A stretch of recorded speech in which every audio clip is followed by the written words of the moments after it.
ഒരുപാട് തെരഞ്ഞെടുപ്പുകൾക്ക് ഞാൻ പോസ്റ്റർ ഒട്ടിച്ചിട്ടുണ്ട്. ഭയങ്കര രാശിയുള്ളവനാ ഞാൻ. ഞാൻ പോസ്റ്റർ ഒട്ടിച്ച ഒരു സ്ഥാനാർത്ഥിയും ഒരു ഇലക്ഷൻ ഇന്നേ വരെ ജയിച്ചിട്ടില്ല. അതെന്റെ ക്വാളിഫിക്കേഷൻ. എന്റെ അമ്മയുടെ സത്യം. 77 തെരഞ്ഞെടുപ്പിൽ ഞാൻ പോസ്റ്റർ ഒട്ടിച്ച സ്ഥാനാർത്ഥി തോമസ് ചാണ്ടി ഇടിവട്ടേറ്റ് മരിച്ചു. 84 സ്ഥാനാർത്ഥി പാണ്ടിലോറി കയറി മയ്യത്തായി. പിന്നെ മരിക്കാത്ത സ്ഥാനാർത്ഥികൾക്ക് കെട്ടിവെച്ച കാശ് പോലും കിട്ടില്ല. പിന്നെ മൈക്ക് അനൗൺസ്മെന്റിൽ ഞാൻ ബഹുമെടുക്കാനാ. അത് തന്നെ ഞാനും പറഞ്ഞത്. എനിക്കറിഞ്ഞൂടെ? നീ എന്റെ മാനം കളയരുത് ഈശ്വര. ഇവന്റെ കെട്ടിവെച്ച കാശെങ്കിലും കൊടുത്തേക്കണേ. ഇല്ല, ഇവന്റെ കാര്യം എനിക്കറിയാൻ പാടില്ല. ഈ തെരഞ്ഞെടുപ്പിൽ ഞാൻ സ്വതന്ത്രനായി മത്സരിക്കുന്നത് ഇവിടുത്തെ രാഷ്ട്രീയ കച്ചവടക്കാരോട് ജനങ്ങൾക്കുള്ള പ്രതിഷേധം അറിയിക്കാനാണ്. എന്റെ പ്രിയപ്പെട്ട നാട്ടുകാരെ, ഈ രാജ്യത്തിൽ ജനപക്ഷ മുന്നണി സ്ഥാനാർത്ഥി സഖാവ് ജനാർദ്ദനൻ പിള്ളയ്ക്ക് അരിവാൾ അടയാളത്തിൽ വോട്ട് രേഖപ്പെടുത്തി. പ്രിയപ്പെട്ട വോട്ടർമാരെ, KDFന്റെ ശക്തനായ സ്ഥാനാർത്ഥി ശ്രീ ബാലഗംഗാധര മേനോന് ശാന്തിയുടെയും സമാധാനത്തിന്റെയും ചിഹ്നമായ അമ്പും വില്ലും അടയാളത്തിൽ നിങ്ങളുടെ വിലയേറിയ വോട്ടുകൾ രേഖപ്പെടുത്തി വമ്പിച്ച ഭൂരിപക്ഷത്തോടെ വിജയിപ്പിക്കുവാൻ അപേക്ഷിക്കുകയാണ്, അഭ്യർത്ഥിക്കുകയാണ്. ജനാധിപത്യ വിശ്വാസികളെ, നാട്ടുകാരെ, അഴിമതിക്കാരെയും കൊള്ളക്കാരെയും ഈ നാട്ടിൽ നിന്ന് എത്രയും പെട്ടെന്ന് കെട്ടുകെട്ടിക്കുന്നതിന് യുവത്വത്തിന്റെ പ്രതീകമായ കൃഷ്ണകുമാറിന് നമ്മുടെ ദേശീയ മൃഗമായ സിംഹം, ഒന്നും മിണ്ടാണ്ടിരിക്കും, അതെന്നെ ഞാൻ പറയാൻ പോണത്. നമ്മുടെ ദേശീയ മൃഗമായ കടുവയുടെ സ്വന്തം ചേട്ടനായ സിംഹം അടയാളത്തിൽ വോട്ടുകൾ രേഖപ്പെടുത്തി വിജയിപ്പിക്കണമെന്ന് അഭ്യർത്ഥിക്കുകയാണ്, അപേക്ഷിക്കുകയാണ്. ഇലക്ഷൻ ഫണ്ടിലേക്ക് സംഭാവനയായി കിട്ടിയ പണം മുഴുവൻ എടുത്ത് ഇളവാക്കേണ്ട കാര്യമൊന്നുമില്ല. അല്ലാതെ തന്നെ അച്ഛൻ ജയിക്കും, ഉറപ്പാണ്. അത് ശരിയാ. ഇനി അഥവാ തോറ്റാ തന്നെ ആ പണം എന്തെങ്കിലും സൈഡ് ബിസിനസിന് ഉപകരിക്കും. പിസ കച്ചവടോ കുഴൽ പണമോ. തോൽവി എന്ന വാക്ക് എന്റെ ചരിത്രത്തിലില്ല. സ്കൂളിൽ പോകാത്തോണ്ട് അവിടെയും തോറ്റിട്ടില്ല. ഞാൻ ഉദ്ദേശിച്ച എന്നെ തന്നെയാ. വന്നല്ലോ എതിർകക്ഷി. അയ്യോ, ദേ അങ്ങോട്ട് കൊടുക്കടി. വോട്ട് ചോദിച്ച് തെണ്ടി തെരിഞ്ഞ് ക്ഷീണിച്ച് വന്നിരിക്കുക. കുടുംബത്തിന് മാനക്കേടുണ്ടാക്കാനും പത്രക്കാർക്ക് കഥകൾ ഉണ്ടാക്കാനും കോമാളി വേഷം കിട്ടി ഇറങ്ങിയിരിക്കുക. സംശയമുണ്ടോ? കഷ്ടാൽ കഷ്ടം. അച്ഛനെ കിട്ടേണ്ട കുറച്ച് വോട്ടുകൾ പിടിക്കുമായിരിക്കും, എന്നിട്ട് ജയിക്കൂ? അതുമില്ല. അതുകൊണ്ട് ആർക്കാ നേട്ടം? ജനപക്ഷ മുന്നണിക്ക്. യവൻ കാരണം ആർക്കും ഒരു ഗുണം കിട്ടില്ല. ഇവനൊക്കെ ആര് വോട്ട് കൊടുക്കാനാ? ഈ കുടുംബത്തിന് പോലും ഒരു വോട്ട് കിട്ടിവിടാനൊക്കെ. ഇവിടുന്ന് ഒരു വോട്ട് എനിക്ക് ഉറപ്പുണ്ട്. എന്റെ അമ്മയുടെ അല്ലമ്മേ. അമ്മയുടെ വോട്ട് ചോദിക്കാൻ വന്നേക്കണം. വോട്ട് ചോദിക്കാൻ വന്ന മകനെ ആട്ടിപ്പായിക്കണ്ടായിരുന്നു. സുഹൃത്തുക്കളെ, നിങ്ങൾക്ക് എല്ലാവർക്കും അറിയാം, കഴിഞ്ഞ 25 വർഷമായിട്ട് എന്റെ നാട്ടുകാർ എനിക്ക് തീരെഴുതി തന്നിട്ടുള്ള മണ്ഡലമാണ് ചിറ്റാരിക്കര. അതൊരു പോരായ്മ തന്നെയാണ്. അതെ അതെ, എന്ന് എതിർ പാർട്ടിക്കാർ പറയുമെന്ന് ഞാൻ ഉദ്ദേശിച്ചത്.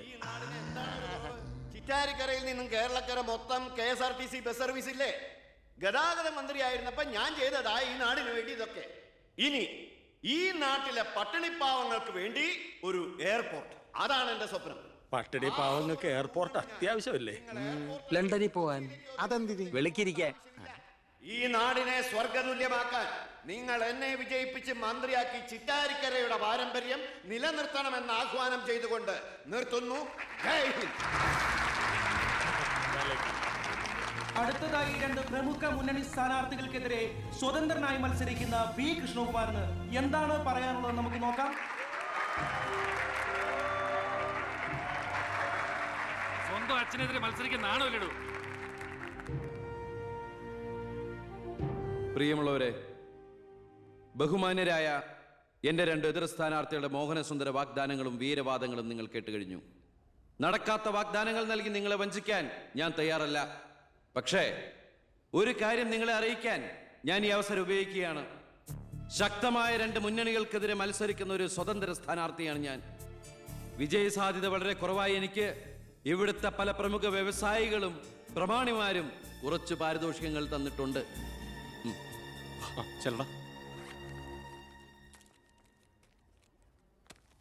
ഇത് 5 ലക്ഷം രൂപയുണ്ട്. നമ്മുടെ മുന്നിലിരിക്കുന്ന നന്മ നിറഞ്ഞ ശ്രീ ചാണ്ടിച്ചൻ സംഭാവനയായി തന്നതാണ് ഈ തുക. ഇത് 3 ലക്ഷം വ്യവസായ പ്രമുഖൻ കോശിയുടെ വക. ഇത് 2 ലക്ഷം അബ്കാരി നമ്പീശന്റെ വക. ഇത് 1 ലക്ഷം കോൺട്രാക്ടർ സരസന്റെ വക. വിജയ സാധ്യത ഒട്ടുമില്ലാത്ത എനിക്ക് ഇത്രയൊക്കെ കിട്ടിയിട്ടുണ്ടെങ്കിൽ വിജയത്തിന്റെ തൊട്ടടുത്ത് നിൽക്കുന്ന എന്റെ എതിർ സ്ഥാനാർത്ഥികൾക്ക് എത്രയൊക്കെ കിട്ടി കാണും.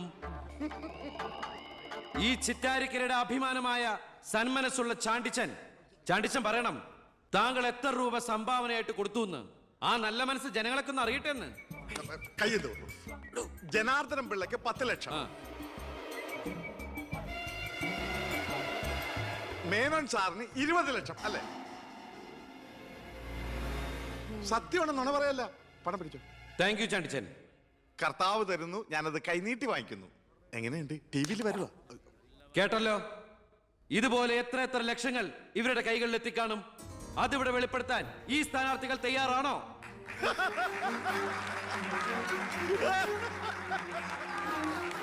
ബഹുമാന്യരെ, ഈ പണം കൊണ്ട് എന്റെ പോസ്റ്ററുകൾ അച്ചടിച്ച് ഈ മണ്ഡലം മുഴുവൻ ഒട്ടിക്കാം, ബാനറുകൾ കെട്ടാം, വോട്ടുകൾ വിലയ്ക്ക് വാങ്ങാം. പക്ഷേ ഞാനത് ചെയ്യില്ല. 25 കൊല്ലമായിട്ട് നിങ്ങൾ ജയിപ്പിച്ചു വിടുന്ന ശ്രീ ബാലഗംഗാധര മേനോന്റെ മണ്ഡലത്തിലെ ജനറൽ ഹോസ്പിറ്റലിൽ ഒരു ആംബുലൻസ് ഉണ്ടോ? അത്യാവശ്യ സൗകര്യങ്ങളുണ്ടോ? പ്രിയമുള്ളവരെ, ചാണ്ടിച്ചൻ നന്ദി 5 ലക്ഷം രൂപ ഇവിടുത്തെ ജനറൽ ഹോസ്പിറ്റലിന് ആംബുലൻസിനും മറ്റുള്ള സൗകര്യങ്ങൾക്കും വേണ്ടി ചാണ്ടിച്ചന്റെ പേരിൽ ഞാനിത് ഇന്ത്യ വിഷൻ ഏൽപ്പിച്ചുകൊള്ളുന്നു. ഞാൻ സമ്മതിക്കൂല. സുഹൃത്തുക്കളെ, ബാക്കിയുള്ള ഈ തുക പാവപ്പെട്ട കുട്ടികളുടെ പഠിപ്പിനും ഭക്ഷണത്തിനും അതുപോലെ ആരോരുമില്ലാത്ത വൃദ്ധജനങ്ങളുടെ സൗജന്യ ചികിത്സയ്ക്കുമായി ഈ തുക തന്ന ആളുകളുടെ പേരിൽ തന്നെ ഞാനിത് ഇന്ത്യ വിഷ്ണു കൈമാറുന്നു. ജയ് ഹിന്ദ്.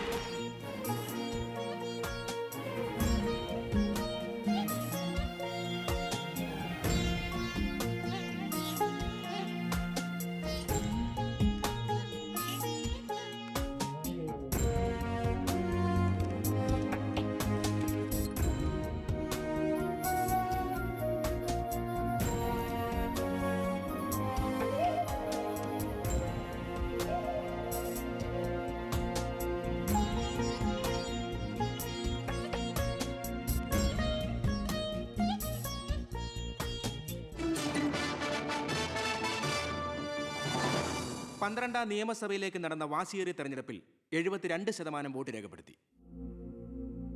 വിവിധ കൗണ്ടിംഗ് സെന്ററുകളിലായി രാവിലെ 8 മണിക്ക് തന്നെ വോട്ടെണ്ണൽ ആരംഭിച്ചു. ആകെയുള്ള 140 സീറ്റുകളിൽ ഫലമറിഞ്ഞ 120 മണ്ഡലങ്ങളിൽ KDF 61, ജനപക്ഷ മുന്നണി 59 സീറ്റ് നേടിയിട്ടുണ്ട്. കേരളത്തിലെ മുന്നണി സമവാക്യങ്ങളെ അട്ടിമറിക്കാൻ പോകുന്ന പുതിയൊരു രാഷ്ട്രീയ ധ്രുവീകരണത്തിനുള്ള സാധ്യതയാണ് ഇപ്പോൾ നമ്മുടെ മുന്നിലുള്ളത്. ഒരുപക്ഷെ കേരളത്തിലെ അടുത്ത മന്ത്രിസഭ ഒരു തൂക്ക് മന്ത്രിസഭയായിരിക്കും. ഹലോ, എണ്ണിത്തീരാറായോ? ജനപക്ഷ മുന്നണി സ്ഥാനാർത്ഥി 4612 വോട്ടിന് അച്ഛൻ ലീഡ് ചെയ്യുന്നുണ്ട്. അടുത്ത CM അച്ഛൻ തന്നെ.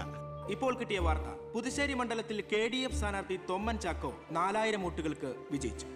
ഇത്തവണയും ഭരണം ലഭിച്ചാൽ KDF-ൽ മുഖ്യമന്ത്രിയാകാൻ സാധ്യതയുള്ള ആളാണ് തൊമ്മൻ ചാക്കോ. വയനാട് ജില്ലയിലെ സംവരണ സീറ്റിൽ KDF സ്ഥാനാർത്ഥിയും ആദിവാസി നേതാവുമായ ശ്രീ പൊറ്റക്കുഴി ചെല്ലപ്പൻ തെരഞ്ഞെടുക്കപ്പെട്ടു. ഇപ്പോൾ കിട്ടിയ വാർത്ത, ചിറ്റാരിക്കര മണ്ഡലത്തിലെ വോട്ടെണ്ണൽ പൂർത്തിയായി. സംസ്ഥാനം ഏറെ ഉറ്റുനോക്കിയ മണ്ഡലമായിരുന്നു ചിറ്റാരിക്കര. മുൻ മന്ത്രിയും KDF സ്ഥാനാർത്ഥിയുമായ ശ്രീ ബാലഗംഗാധര മേനോൻ മുന്നിട്ട് നിന്നിരുന്നുവെങ്കിലും ഇപ്പോൾ 3ാം സ്ഥാനത്തേക്ക് പിന്തള്ളപ്പെട്ടു. ഇരു മുന്നണികളെയും പരാജയപ്പെടുത്തി സ്വതന്ത്ര സ്ഥാനാർത്ഥി P. കൃഷ്ണകുമാർ വിജയിച്ചിരിക്കുന്നു. KDF-ന്റെ സജീവ പ്രവർത്തകനും യൂത്ത് വിങ്ങിന്റെ ജില്ലാ സെക്രട്ടറിയുമായിരുന്ന കൃഷ്ണകുമാർ തെരഞ്ഞെടുപ്പ് പ്രഖ്യാപന വേളയിലാണ് രാഷ്ട്രീയ അഭിപ്രായ ഭിന്നതയെ ചൊല്ലി സ്വതന്ത്രനായി മത്സരിക്കാൻ തീരുമാനിച്ചത്.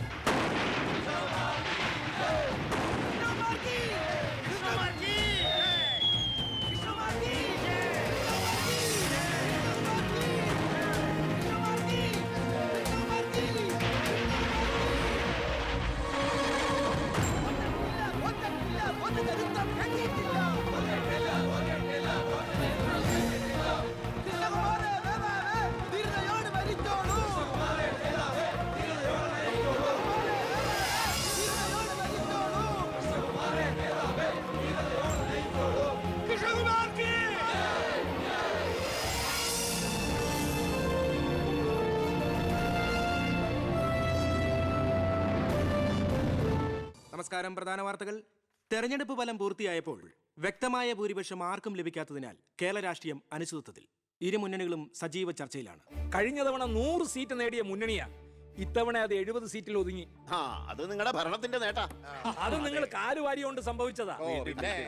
ഇങ്ങനെ പരസ്പരം പഴിയാരാതെ ഇനി എന്ത് വേണമെന്നാണ് ആലോചിക്കേണ്ടത്. എന്തൊക്കെ പറഞ്ഞാലും മുഖ്യമന്ത്രി രാജിവെക്കണം.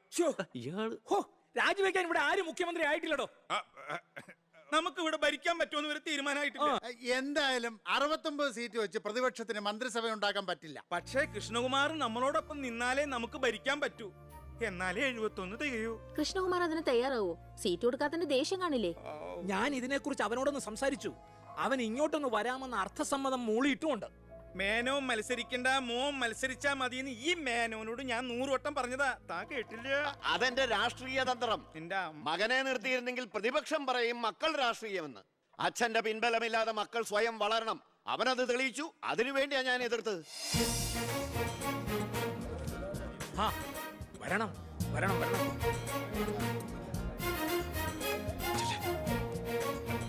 മിടുക്കൻ മിടുക്കൻ.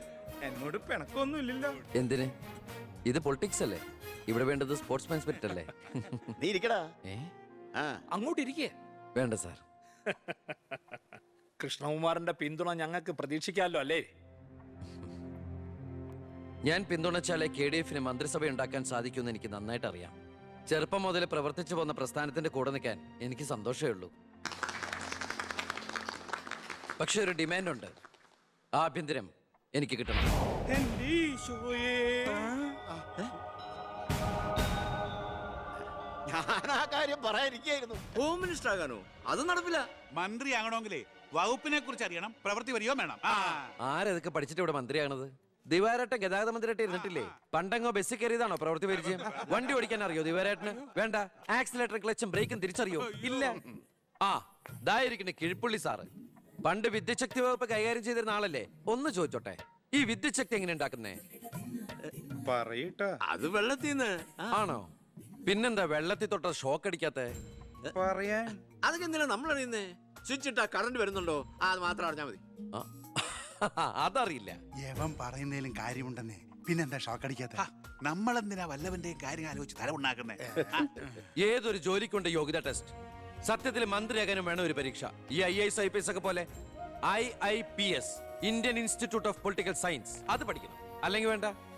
മിനിമം യോഗ്യത 10ാം ക്ലാസ് പാസ്സാവണമെന്ന് പറഞ്ഞാ ഇവിടെ ഇരിക്കുന്ന പലരും ഓടിപ്പോണ്ടി വരും. ഈ തെരഞ്ഞെടുപ്പ് എന്ന് പറയണത് തന്നെ ഒരു പരീക്ഷയാ. ആ പരീക്ഷ പാസ്സായവർക്ക് മാത്രമേ മന്ത്രിയാവാൻ പറ്റൂ. അതൊരു പരീക്ഷയല്ല സാറേ, പരീക്ഷണമാണ്.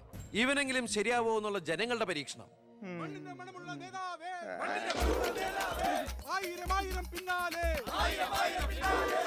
മതി. ഇനി നിങ്ങൾ ഇവിടുന്ന് ജൈവിച്ചോ. ഞാൻ പറയാതെ ആരും നിർത്തരുത്. മണമുള്ള നേതാവേ, ആയിരം ആയിരം പിന്നാലെ. എന്തിനാ ഇങ്ങനെ ഓരോന്നിനെ സൃഷ്ടിക്കണേ? അപ്പൊ സാറേ, എന്റെ കക്ഷി മത്സരിച്ച 3 സീറ്റിലും ഞങ്ങൾ വിജയം കണ്ടെത്തി കഴിഞ്ഞു. ഇവരുന്ന മന്ത്രിസഭയിൽ ആഭ്യന്തരം തന്നെ പിടിക്കാനാണ് എന്റെ തീരുമാനം. എങ്കിലും ഞാൻ ഇറങ്ങാണ്. അയ്യോ പോകല്ലേ, നമുക്ക് ചർച്ച ചെയ്യാം. എന്റെ തീരുമാനത്തിൽ മാറ്റൂല. ഇല്ലെങ്കിൽ വീണ്ടും ഒരു ഇലക്ഷൻ നേരിടാൻ അല്ല, തയ്യാറല്ല. ഞാൻ പറയുന്നു കേക്ക്. തിരക്ക് വേണ്ട. നിങ്ങൾ സമയമെടുത്ത് ആലോചിച്ചിട്ട് മതി.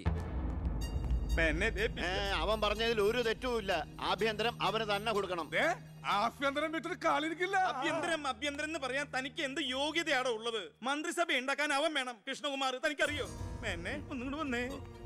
അവൻ പണങ്ങി പോയതാണോ? കാര്യം കാണാൻ കഴുതക്കാരും പിടിക്കണം. ഞാൻ ആരുടെ കാല് പിടിക്കണം പറഞ്ഞേ? തന്റെ കാല് പിടിക്കണോ? തന്റെ മോന്റെ കാല് പിടിക്കണോ? ഞാൻ ആരുടെയും പിടിക്കാൻ തയ്യാറാ. ഒന്നുകൂടെ ആലോചിച്ചിട്ട് പോരെ പക്വതയില്ലാത്ത ഒരുത്തന്റെ കയ്യിൽ ആഭ്യന്തരം കൊടുക്കാൻ.